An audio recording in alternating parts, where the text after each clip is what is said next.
2019 GMAT study plan. My name is Dave Green, and we're going to be talking for the next hour or so on how to build a study plan ahead of the GMAT. Before we jump into it, I just want to make sure I'm not speaking into the void and that y'all can actually hear me. So if any of you could just tell me so, there's a chat pod on the right side of your screen. All I need is one or two people. Thank you, Lynn. Thank you, Gabriel. That's great, guys. And now that you've noticed the chat, it's there and you're welcome to use it all throughout the next hour. I'll try to answer questions as we go through. If there are too many, then I'll leave it to my associates who will answer you in writing, or I'll get back to you at the end of the hour. Thank you, Bingling. Thank you, Mai. Thank you, Prashant. Thank you, Nicole. Thank you all for telling me you can hear me. So this webinar is coming about a month before round one applications are in. And for that reason, we're going to focus in this webinar first and foremost on how to build a 1-month study plan. Although afterwards, we're going to talk also about building study plans of different lengths, of 2 months and 3 months. So whichever one you're planning to do, stick around. So before we dive in, I want to talk for just about 5 minutes about who we are at examPAL and what we're about, and then we'll jump into talking about the plan. So before I even do that, I just want to say thank you for you guys for being here. And if you've signed up, then you're eligible to use this offer, which is 25% off on all of our GMAT courses. This is the coupon. I'll put it up at the end of the webinar as well, but you're very welcome to use it at examPAL.com. So what is examPAL.com? So examPAL is an online platform course for the GMAT, and it's founded by a bunch of GMAT and in general standardized test teachers with dozens of years of experience between us who have realized that students around the world are paying too much and they're doing it for the wrong product. And the worst thing is they often realize it when it's too late. So why is that? Well, there are a couple of elements of what we call pain that a regular student feels in a regular course that we want to address. The first thing is that a regular study course can be, frustrating. Why is that? Well, when you're teaching a lot of students in a classroom, you're going to teach them in a one-size-fits-all way. You're going to tell them this is how you solve the question. Now, the thing is that on the GMAT, there's very often many ways to solve an individual question. Not one, but 2, 3, and sometimes more. And the question of which one is the best way sometimes isn't cut and dry, but has to do with your personal strengths and weaknesses. And if we're teaching in a one-size-fits-all way, then we're not going to necessarily teach the way that's best for you. And this also ties in to another issue, which is how efficient for time such courses can be. Doesn't matter right now which kind of course it is, but if you're studying the same thing that lots of other people are studying, then that means that by definition, you're going to be solving a lot of problems that are maybe too easy for you and are a waste of time, and maybe solving ones that are too hard for you, you're not there yet, and might just be frustrating. Whereas you should be studying things that are really at your level or a little bit above to improve you. And that way you can also work on improving your speed on the test, which is really the main thing that GMAT is all about in the tests. And that's the thing we try to focus on in examPAL, which is on finding the fastest solution tool for you specifically. So just to summarize, the way examPAL differs from all these other courses is that we study, because we're an online course that collects data on you as you're solving on a personalized way. We study the way you as an individual user are thinking, the way the tools you choose and the problems you might have. And we study the effectiveness of all different possible ways to solve a question, both for everybody, for all the thousands of students we have, and specifically for you, as based on your previous performance in other questions. And we combine all of that to give you a recommendation of, we think this is the best way for you to solve this question. And this all really ties into a main insight we have, which is that the main skill that this test is about isn't acquiring some kind of body of knowledge. Most of you probably already know the stuff that GMAT is asking about, but it's rather about what we call cognitive flexibility, which is your ability to adapt to what the test throws at you from 1 minute to the next, because questions can be vastly different from each other. We have to switch gears. 1 minute we're going to be using calculation, the other minute we might have to be thinking in a very abstract way, and we have to adapt and constantly be choosing the most effective tool to solve each question. So just a really quick overview of what examPAL actually is and does, what the course is actually like. So the course, in the course, in the practice phase, we teach 3 overarching answer strategies, not specific tools, but answer strategies of how we can solve each question. And we've divided them into these 3, which are precise, alternative, and logical, PAL, and that's the PAL in examPAL. So if you just look at this question on your screen, for every positive x and y, 3x plus 2y divided by x plus y is between. So there are a few ways to solve this. A precise way would be to simplify the equation, just solve it until we have it in a simpler way, and then we can figure out it's going to be 2 plus some fraction, which leads us to between 2 and 3. An alternative way, which is what we call kind of getting, using shortcuts to get to the answer, would be not even trying to do that, but just plugging in numbers, saying, I don't know what this is, but let's pretend that x and y equals 1, because why not? It's for every positive x and y, so they can equal 1. And we'll get a solution. We'll get 2.5, and we'll see that that fits answer choice D. And a logical way would be to thinking about the logic of what we're being told here. What we're being told here is that we have a numerator, which is more than twice what there is in the denominator for the y, but then for the x, it's 3 times, so it's between twice and 3 times, which is literally what answer choice D tells us. And so what does it actually look like when you're solving examPAL? You see a question, you solve it, and then we show you something like this on your screen. We say, we think that this is the optimal solution for you, the precise, but here are 3 other ways to solve it, and you can click on that and see what they are.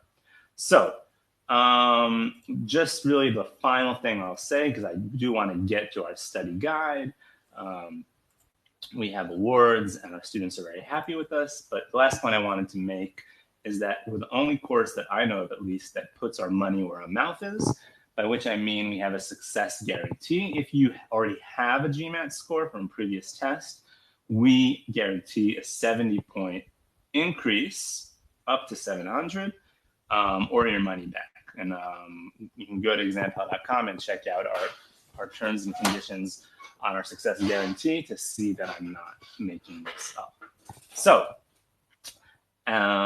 anyway, as I said, you guys have this offer for this week, which we're calling the boot camp week, to get 25% off of our products.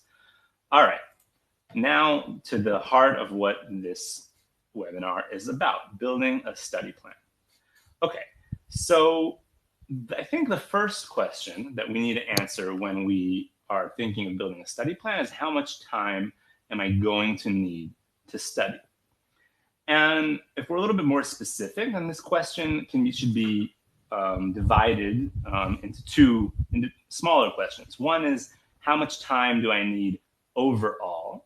So what is the absolute number of hours that I need? And the next one is, how long of a period should this be spread out over? So for the first question, this is the answer. We think it's about 100 to 120 hours. If you do the math, that's not that much, and it's contingent on using your time efficiently, which is something that we're going to be talking about all over this webinar. But if you do that, then we think that this is enough time, and that having much more is not necessarily actually useful, but can just be tiring, and you can forget material by the time you're done. So 100 to 120 hours. And if you're not a native English speaker, then we recommend increasing that by another 30 hours, spending another 30 hours working on your English skills, which we'll talk about a little bit more later, but then that becomes 130 to 150 hours. And as for the second question, how long should we spread this over? So this is a lot of what we're going to talk about, but my one sentence answer is all things equal, about 6 to 8 weeks. So about a month and a half to 2 months is the recommended amount of time. So if you can spend as much as you want, this is the recommended amount of time. I'm going to explain why later. And as I said, though, not everyone is in the position that they can do 6 to 8 weeks. And we're going to be talking specifically about how to do it in 4 weeks, which is not only possible, but can be done well as well. So that's what we're going to do now. And basically the structure of the following 45 minutes or 50 minutes in this webinar is I'm going to talk now about a 1-month study plan. And then I'm going to talk about a 2-month and a 3-month study plan later after that. And as I said before, you guys are welcome to ask me questions whenever you want. So let's talk about what it means to build a 30-day plan.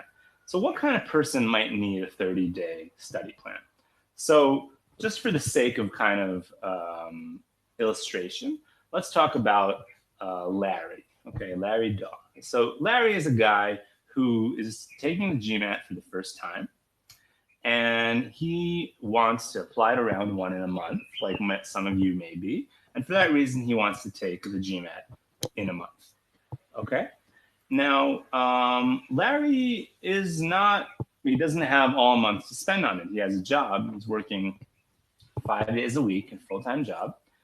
But on the other hand, he is both able and willing to spend most of the rest of his time that he isn't in the job to studying. So he's willing to spend his evenings and he's willing to spend his weekends studying.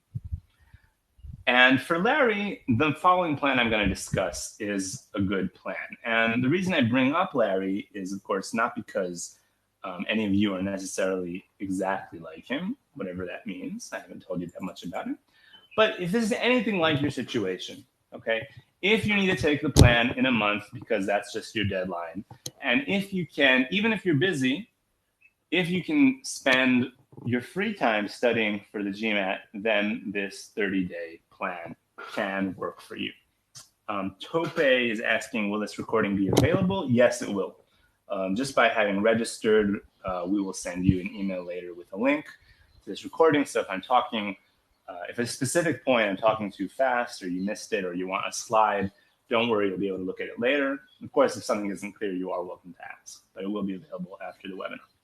So this plan is going to work. And there are both pros and cons to a study plan such as this. The cons are pretty obvious, right? 30 days is not a lot of time. It means you're going to be under pressure. And as I mentioned, you're not going to have much of a social life for the next 30 days. Your friends might kind of forget what you look like a little bit. On the other hand, there still are some pros. It's not all bad. If you study for 30 days straight, then you're not going to have much time to forget any material, which is a problem that people who study for a longer amount of time sometimes have.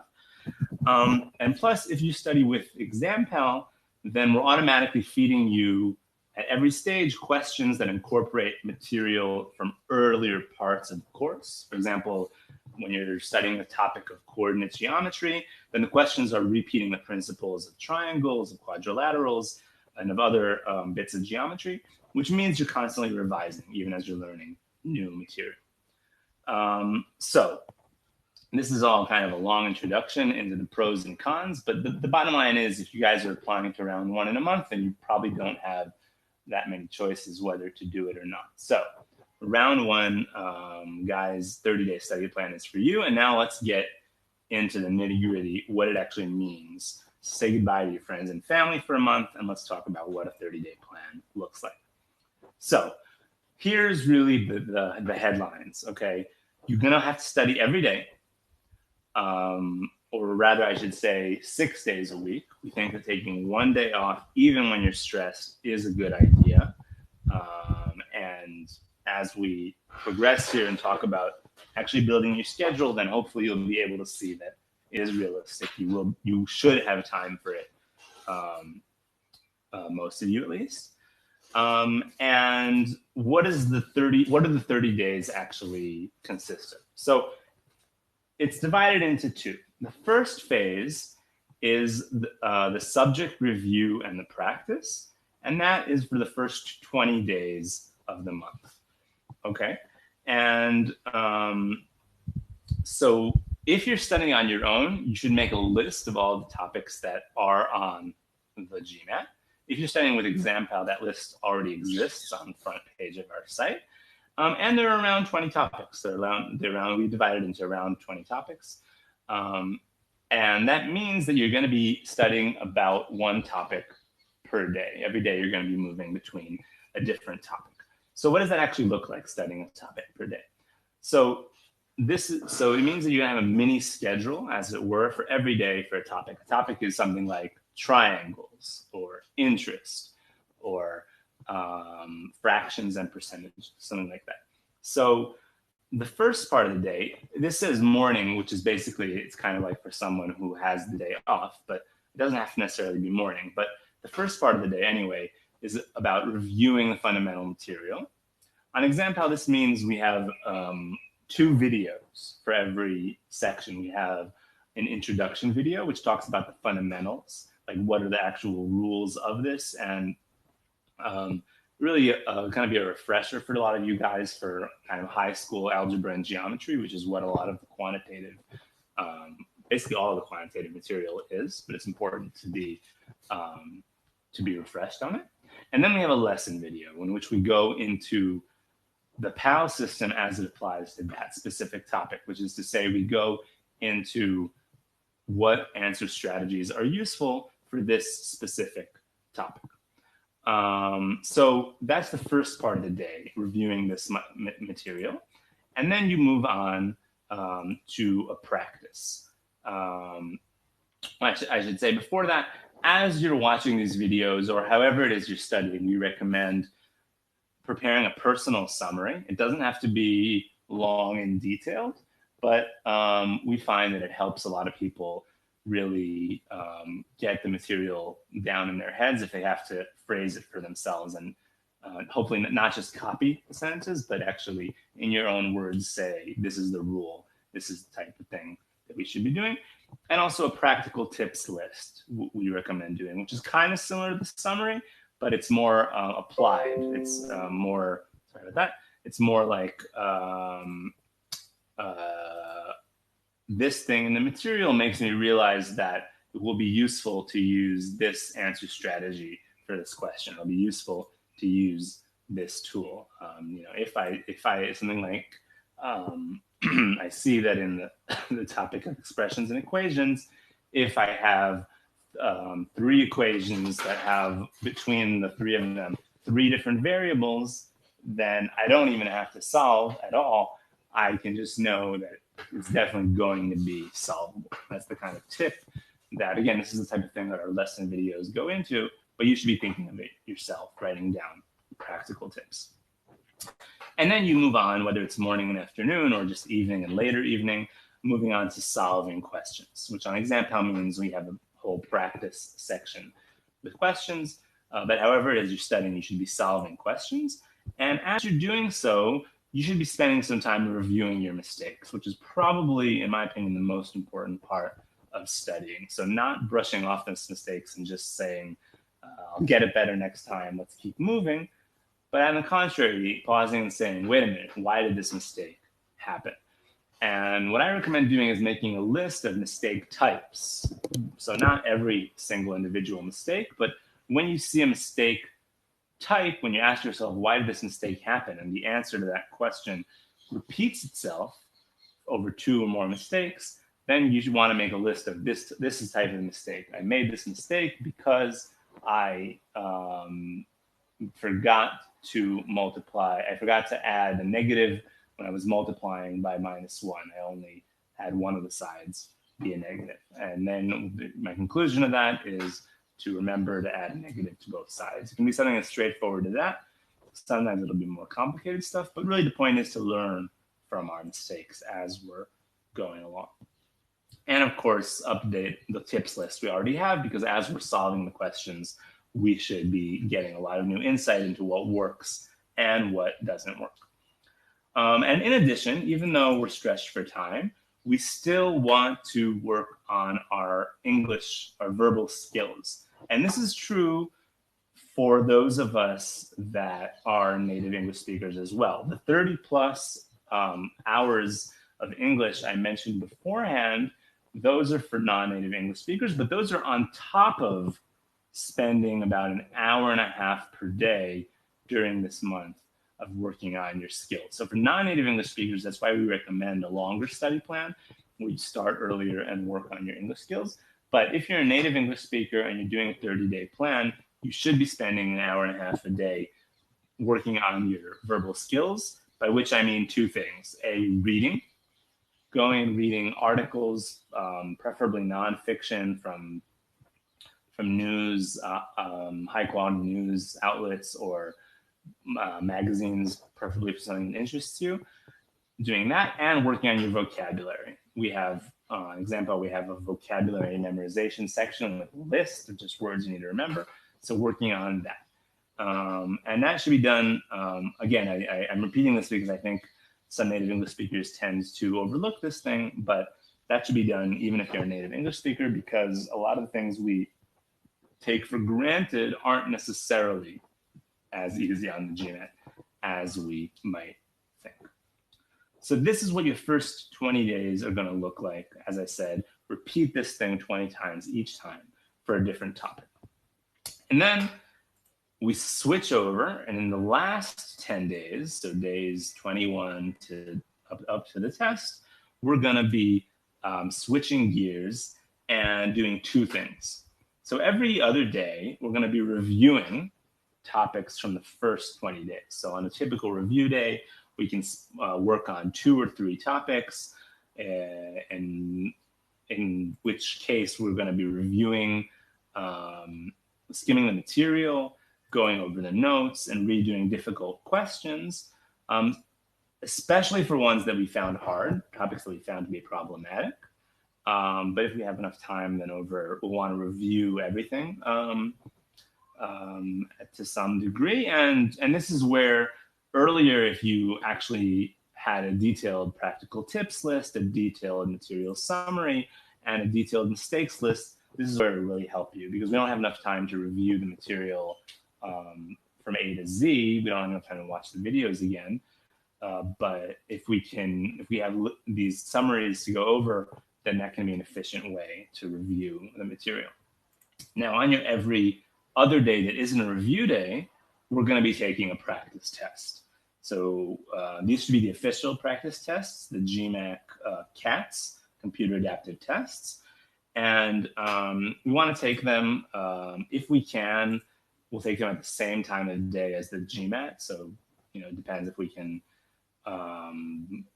if we're available during that time of day. By the way, even if you are working and this plan is aimed at people that are working, it might be a good idea, if you can, to take a little bit of time off just in the last week or so. And then that'll also give you flexibility to take the GMAT at the same time of day as the test, if you're taking it in the morning, that is.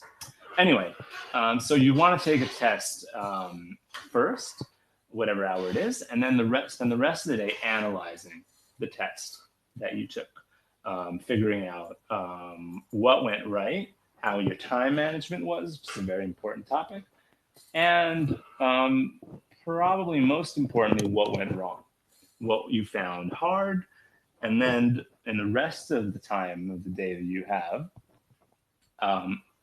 seeking out questions that are similar to the ones that you got wrong, whether it's by similar, or whether that means a specific topic, if the problem was, I really didn't do well on circles, or whether it's a specific type of question that is cross topics, whether it's data sufficiency, or a question with hard calculations, or really wordy questions that are kind of confusing to turn the words into numbers, or whatever it may be. That's it. Those are really the last 10 days, and I recommend actually having it be the last 9 days, and the day before the test taking off if you can. You deserve it, and it is helpful to arrive at the test when you're actually fresh and relaxed. So go ahead and do that. And finally, the day of the test, just head in there and do what you've been preparing for. Now, let's look at just for an example on what an actual study plan will look like for someone who's doing this plan. So as I said before, we're talking about someone who is working all through the week. And you can see here that the schedule has a 9 to 5 at the office. But look, the rest of the time is pretty much every waking moment is spent studying. So say on Monday, you work on triangles, on Tuesday on vocabulary, on interest, that is, on Wednesday on sets, on Thursday on ratios, Friday on polygons. And in the morning, working on vocabulary memorization, and in the evening, working on reading. And this makes sense because maybe we don't want to split up our studies on a specific topic. So we'll have our English at the very beginning and end of the day. And in this schedule, 3 hours after work are devoted for topic review. So both for watching the videos and for going through the practice questions.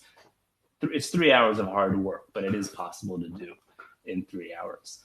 And notice that the weekend, Sunday, just for example, is completely devoted to studying. So on that day, 2 topics can be, 3 topics, circles, solids, and integers can be approached. So that's about 9 hours of studying, which is very efficient. But then at the same time, there still is enough time to take a day off. So 1 day on the weekend taken off, 1 day on the weekend studying hard. Of course, you could mix this up and do both days of the weekend kind of studying a half day. But I do recommend this way if it's possible, to work hard 1 day and take it off the next day. Anyway, again, your schedule doesn't have to look exactly like this, but if it can look something like this, then 30-day plan is possible, especially with examPAL, which is really built for this. If you have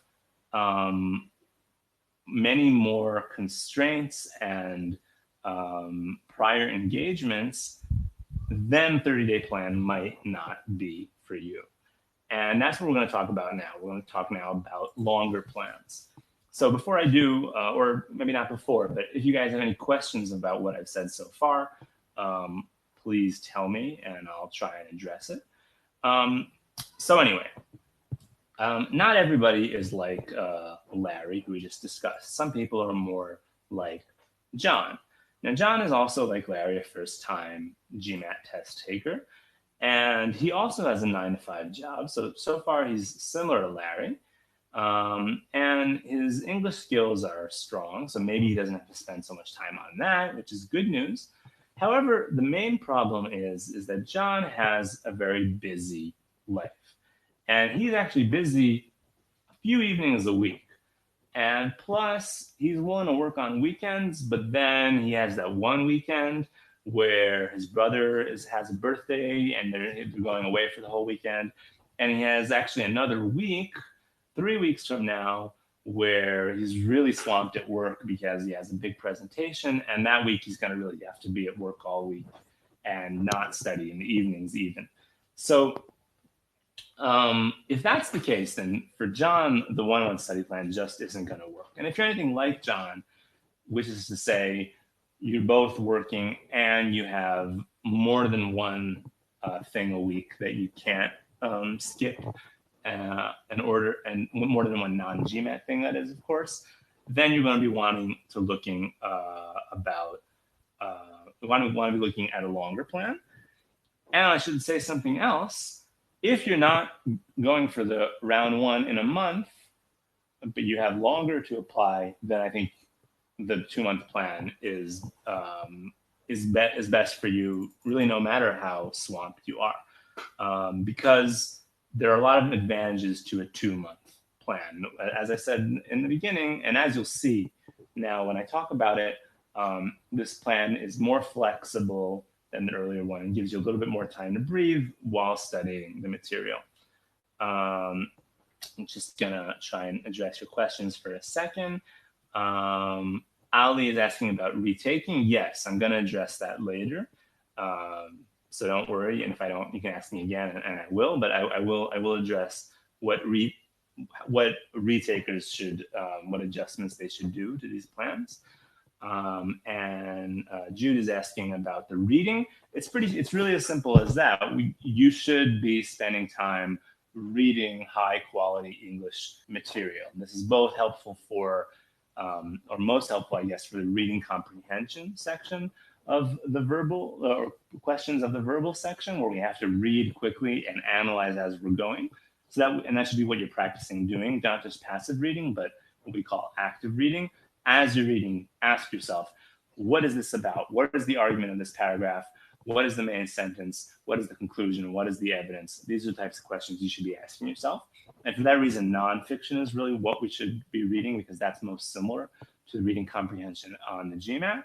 It'll also be helpful for your essays, because your essays are similar in writing to an argument made in a nonfiction essay or article. And and that's why it's helpful and useful, and it's also good for vocabulary as well. Anyway, that's why you should read every day. Utkarsh is asking, what about subjects other than quant and verbal sections? I didn't mention them by name. You're right, but yes, but these also should be addressed during these 20 days. They're included in the 20 or so topics I mentioned that on examPAL we've divided the test into. So one of those days is working on integrated reasoning. Another day is working on analytical writing. We have a section on the site for each of those things. That is also included.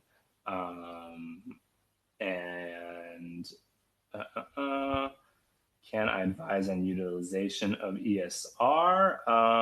That's a good question, but I don't think I'll have time to talk about that now. We have a blog article about that. I'll send you that at the end.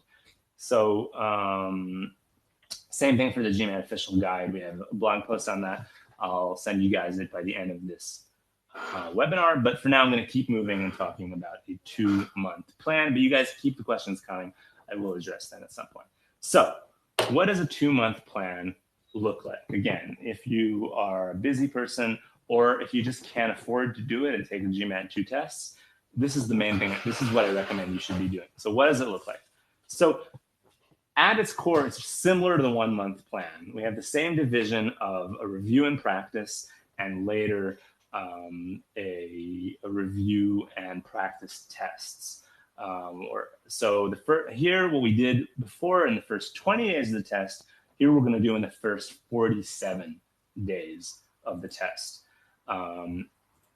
Go over all of the GMAT topics. And if before we had 1 day to spend on each topic, here we're going to have 2 days to spend on each topic. What does that look like? So similar, the same types of things we talked about before, except here it's going to be divided into 2 days. And the first day, we're going to be studying the material. John examPAL is watching the videos, the intro and the lesson. And on the second day, we're going to be practicing. We're going to be solving questions, and when we're doing it, reviewing the questions, making a mistakes list, and all of that. So the lists we talked about before, the tips list, the summary, of course, we recommend doing these here as well. So how should you be dividing your time? Basically, make a list of all the topics. Make a schedule in which you spend 1 day or 2 days on each topic, and you know from now for the next 2 months what you're going to be doing every day, as ambitious as that might sound. And add, of course, an hour and a half per day to your reading and your vocabulary routine, and also spend a day off a week, again, because it's useful to do so.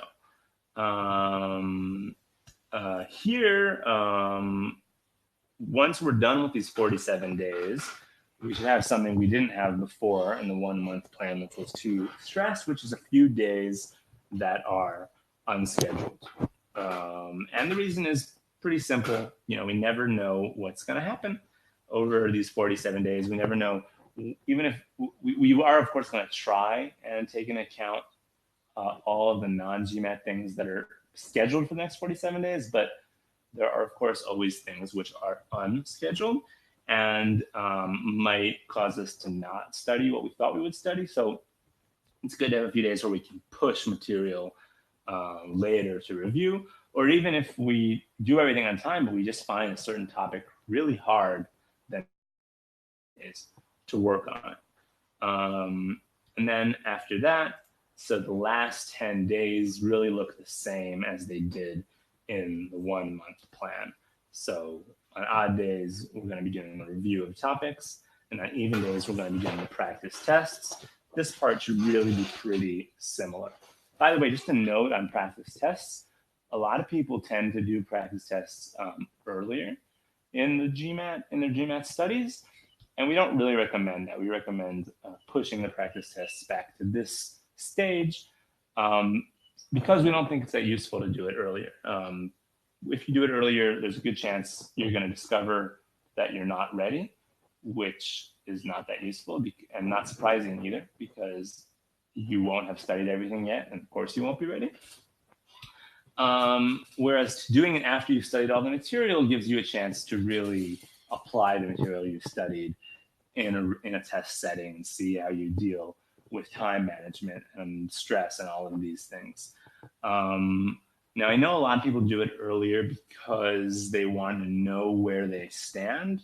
We all have a psychological need to know how we're doing.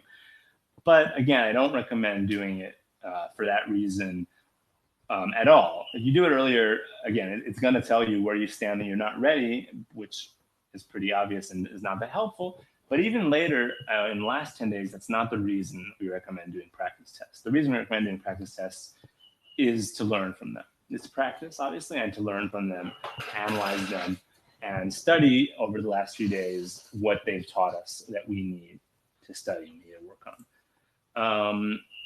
So once again, we should take a day off before the test and reconnect with some of the people that we've been ignoring for the last 2 months. And next day, take the test. So let's take a peek on what a 2-month study plan looks like for John, for example, whose schedule we discussed earlier. So you can see here that John works 5 days a week, full schedule. And then he studies in the evenings, but not all of the evenings. He has some other commitments. So he goes to the gym 3 times a week. And then on this specific week, he has a whole evening that he's spending with a friend for her birthday. And then there's one morning where he has to come into work early. Of course, these are just examples, but the point is, if you also have a few other commitments during the week, then this study plan could work for you. But when he's not doing these specific things, he is studying. He is working in the mornings on vocabulary, at night before going to bed and by reading, and after work, after dinner, working on the topic review, which here is divided into 2 days. So on one day, he's looking at the basic material of triangles, and on the next day, he's practicing it. And then the same thing for interest the day after that. And as well, he spends 1 day of the weekend off and the next day in the weekend studying hard. So if you can build a weekly schedule that looks something like this, then you can have a 2-month schedule, which will prepare you for the GMAT in 60 days. With this, a week that looks like this and another 7 weeks that look similar to it, that can work. So, so far we've talked about a 1-month study plan and a 2-month study plan. And the last thing I'm going to talk about is a 3-month study plan.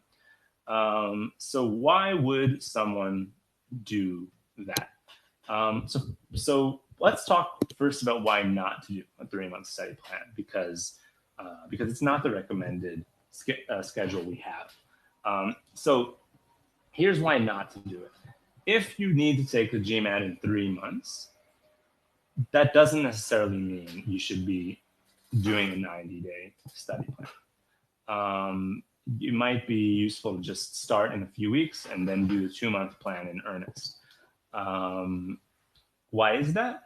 Well, I hinted at this before, but studying over a long amount of time can be both tiring and also not the most efficient. When you get to by the time you get to the end, you might have to review things that you've kind of forgotten from before.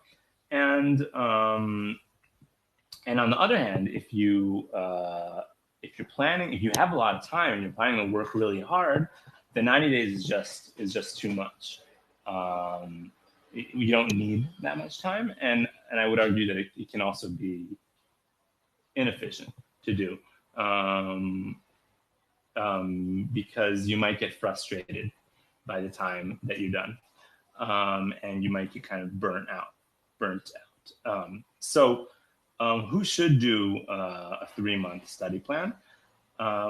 So one type of person that I've already discussed is a non-native English speaker that wants to, and non-native English speakers should spend 3 months studying, but it's also not someone who should do the 3-month study plan, which is to say, for the non-native English speaker, I recommend taking a month just to work on your English skills, and then start the 2-month study plan, which I already discussed. Okay, so these are all people that shouldn't do the 90-day study plan, but now let's talk about people that should. So for example, it can be someone like Tammy here. And Tammy is like Larry and John, we discussed before, taking the GMAT for the first time. She wants to take it once and she wants to do well, but maybe her English skills are poor, although it could also be true if they weren't. The important point is that Tammy is very, very busy.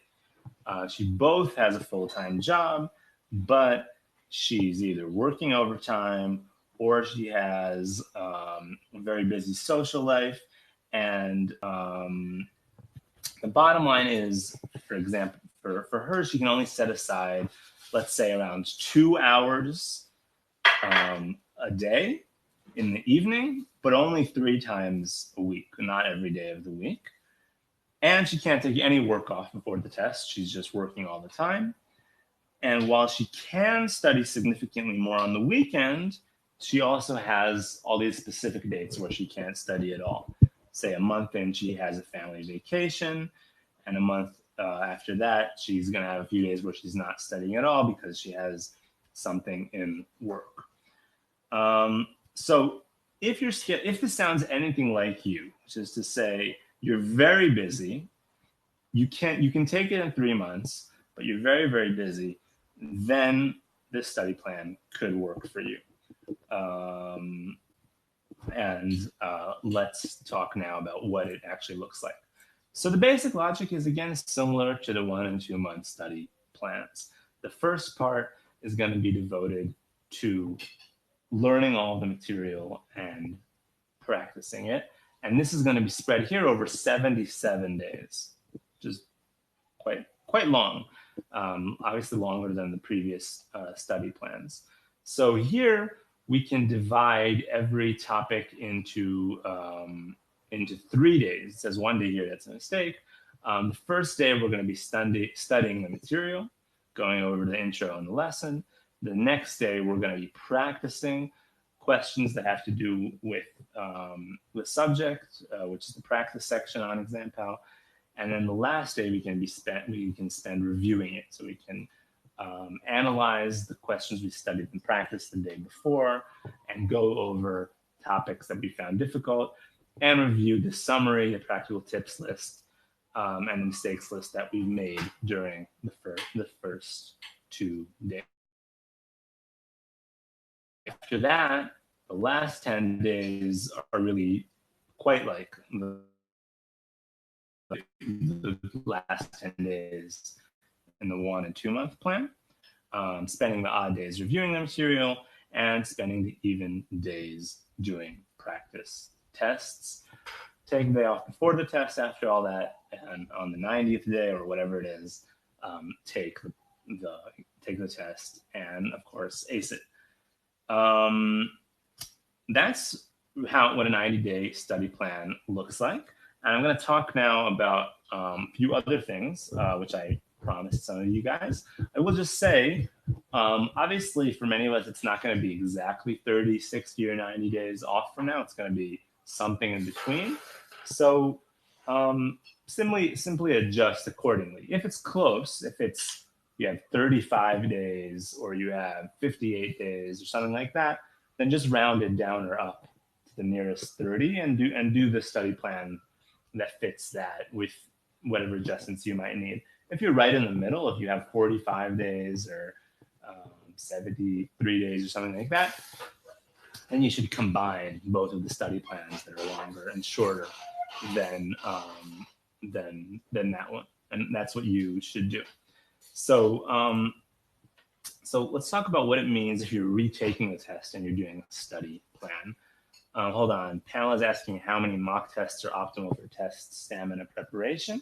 So we recommend doing 5 or 6. It doesn't sound like that many. The practice test it's hard to do and it's tiring, and plus there are only 6 official practice tests that the GMAT have out there.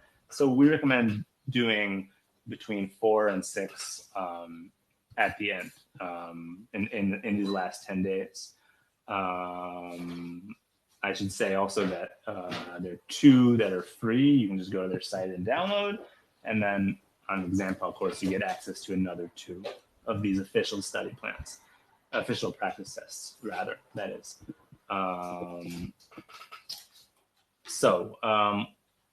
Okay, so if you're retaking the test, what should you do? Basically, pretty straightforward. If you're retaking it and you didn't do well the first time, that is, you should be doing everything again. You shouldn't be, just skimming the material shortly and practicing a little bit and doing the test. If maybe you did well and you just want to do a little bit better, maybe that you can do that. But when I talk about retakers, I'm talking about someone who's really not happy with their score, and they think that their previous score is reflective of their current level, but really want to improve their level, which I differentiate from people who think that their score is completely not reflective of their level and they just screwed up, and then maybe they just need to take the test again. But anyway, if you really want to have a significant improvement, then we recommend doing everything again, which is to say building a study plan from start to finish, one of the 3 study plans we've discussed, but hopefully doing it better this time, which can mean spending more time reviewing, spending more time practicing and working on the things that we've found are hard for us to do. Repeat all the fundamentals of the course and spend a lot of time working on your mistakes, by which I mean both your mistakes as you're doing the course, which is true for everybody, and also your mistakes from before. So if you have insight into what went wrong the first time you did the test, you should analyze that and spend time working on that. So let's talk about that for a second, what I mean by learning from your mistakes. And this is relevant not only for retakers, but for anyone who's intent on learning from his mistakes and improving even within one study plan.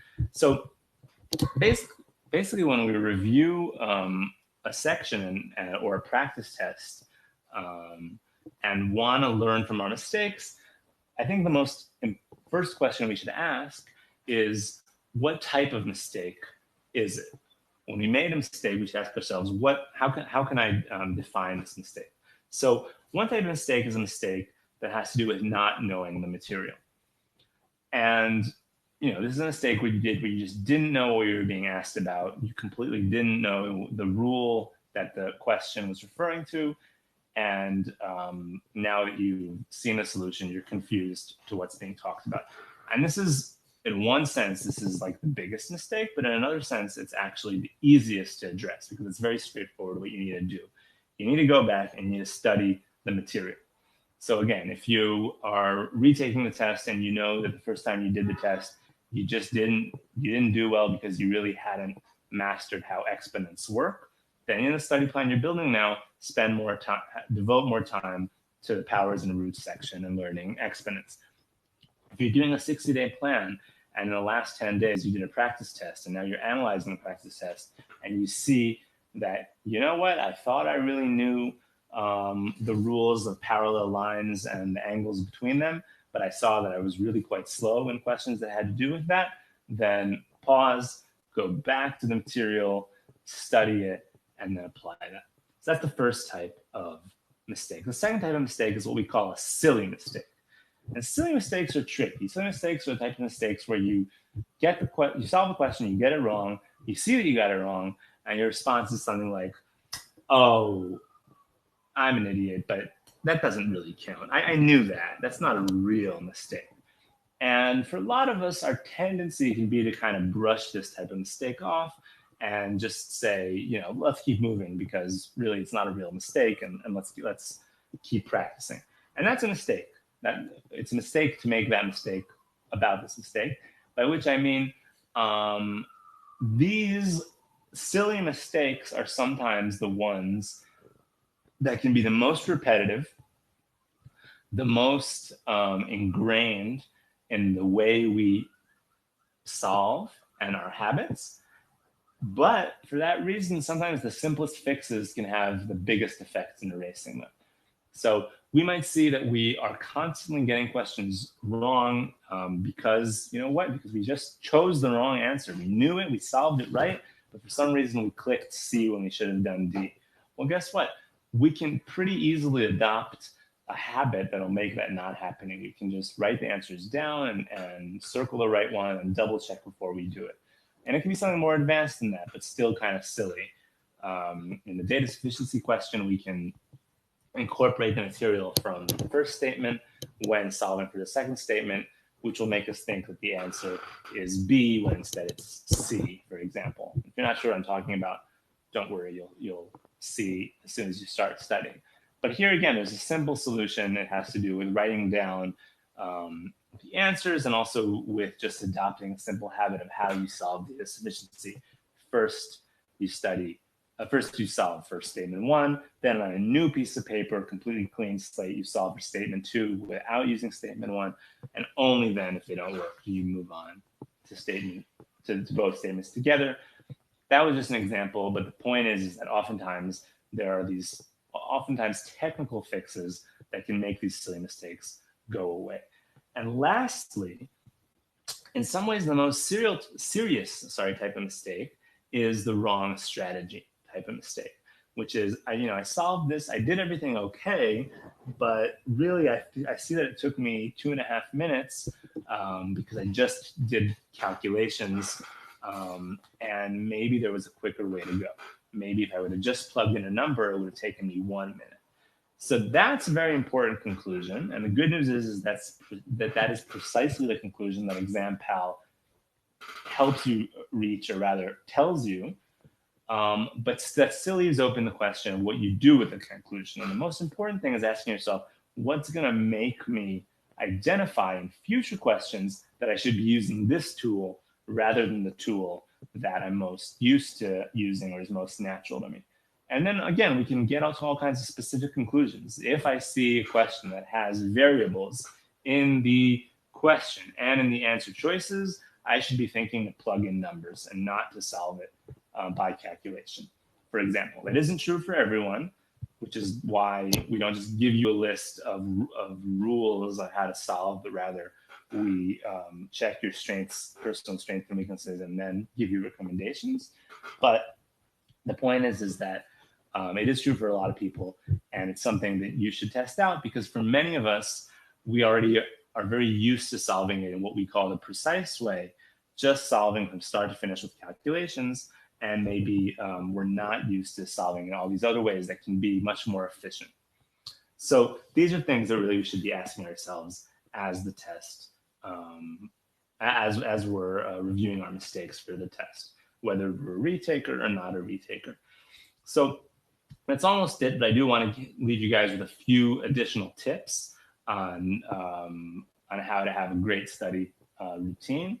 First one is you should be able to focus when you study. You should be studying without distractions. So whether that means that you should maybe not be in your apartment if there are other people making noise, and not be in a crowded place with a lot of people if that hurts your focus, but find somewhere quiet. And more importantly, even put your cell phone on silent and preferably in another room so you can actually focus. If you're having trouble grasping something, then if it's something that's small, if it's just a specific rule or something like that, don't get bogged down. But that's what we have review days for later on. So just make a list of it. If it's something serious, if you just feel like you don't understand the logic of quadrilaterals at all, then spend some more time on it. And it's perfectly okay to have a 3-day schedule for one topic and a 1-day schedule for another one. If the first topic is one that is hard and you need to work on. Although don't skip topics entirely. It's fine to give topics that you feel better with less time, but don't skip any of the topics, even if you feel that you are that you know them. Mistakes are opportunities, which I feel I've already discussed rather at length. Why we should learn from our mistakes. Have a routine where you sleep well. Don't kill yourself studying into the wee hours. It's not useful, not healthy either. Exercising is recommended, certainly if that's already part of your schedule, but also if it isn't, it's recommended. And be both optimistic and realistic. Both are important. By realistic, I mean, don't choose a study plan that assumes that you're just going to be studying 20 hours a day, 8 days a week, and it'll all be fine and you'll ace the test in 2 weeks from now, because you won't, and you're just going to be really frustrated for all that time. But at the same time, be optimistic. Don't think that you're going to have to review everything 5 times and that it's not going to go well, and that you should be planning ahead to take 4 different test dates because it's not going to go well. No, build one study plan that's well built, that covers everything in order to take the GMAT one time and to do it well. I see you guys have a few questions. I'm going to address them. Just before I do, I want to thank you guys again for being with us here for this hour on the study plan, and present again our coupon to you that you can use for our exclusive offer for this week, which is our boot camp week at examPAL, 25% off for all of our GMAT courses. So I hope this was helpful for you guys. It's a review of the different study plans. If you go to examPAL.com, then, well, a few things will happen, but you're already registered at a basic level if you've signed up for this. So if you go to examPAL.com, on the right side of the screen, there's like a bubble, a chat bubble. You guys can just go there right now and ask questions, and one of us, perhaps me, will answer it about studying for the GMAT or anything to do with it. And if you actually start studying with one of our tests, then of course be sure to do it this week and to use this coupon. So just to look at some questions that you guys have, Jizzo, or I don't know if that's how you pronounce it, asks if examPAL course covers all GMAT sections. Absolutely, yes, that's the answer. It does cover everything. Gabriel, I promised you to show you a blog post about using the official guide. I will do so shortly. And same about the ESR. I'm going to do that for you guys for a second. Richa is asking about personalized plan. It should be possible, but that by definition is a personal, something we should discuss more personally. So just the chat function I just mentioned that we have on the site itself. So just go there and send us a message, Richa, and we'll help you with that. Let's see, what else you guys asked. The best score for GMAT to get admission into a good B school in the US. I'm not an admissions consultant. I'm just going to pass on that question. Our plan does include also some time to talk to an admissions consultant. So if you do that, they can perhaps help you. if you're starting completely from scratch, what would be the best way to start? That's basically what I've been talking about for the past hour. So if you're just tuning in now, then don't worry, you'll get an email and you can rewatch this webinar. But yeah, just pick one of these study plans and do them from scratch. That's what they're there for. Mai asks, what do I recommend for non-native language speakers to improve their reading and vocabulary? Any special materials? So there are materials at examPAL that are there. We have a very in-depth whole book almost about grammar, which English speakers don't necessarily go through, but non-native English speakers can be helpful. So yeah, that's there, and there are videos there specifically under the sentence correction section, which really go into grammar and the basics of it. So that's very helpful. Same for vocabulary and memorization lists. And aside from that, it's actually the same tip I have for everyone, which is reading a lot, but just even more. Reading nonfiction, preferably find something that you like, or a magazine on a topic that interests you, and reading it is very helpful. It's helpful both for your reading skills, because it's like a muscle and you improve at it.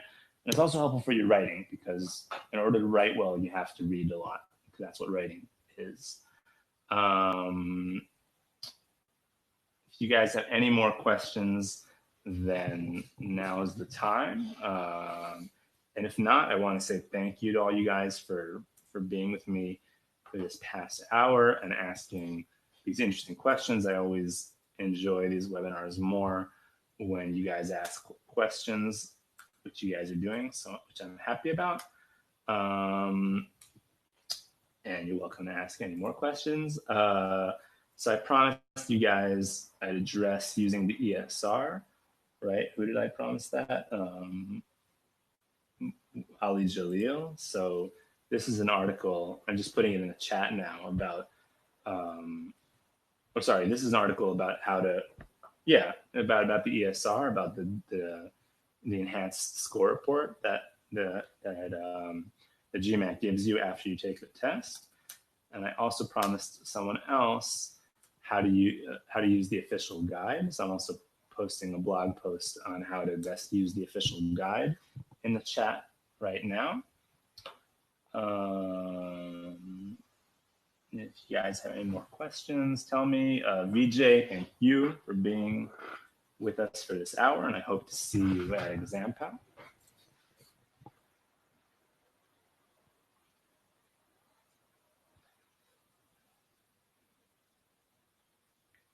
Yaroslav, you're asking that I suggest to do mock tests later on in the study plan. What would be the best way to understand what sections to focus on more during the study plan? That's a good question. So if you have enough time, I'd want you to focus on all of the sections during the first 20, 47, or 77 days, whichever one it is. And then based on how you do during those days, during that phase where you're going over everything, then you'll know what you're better at and what you're not as good at. And then you can, in the last 10 days, which we're spending half of them doing a review, then you'll know what to work on more, what to devote more time to.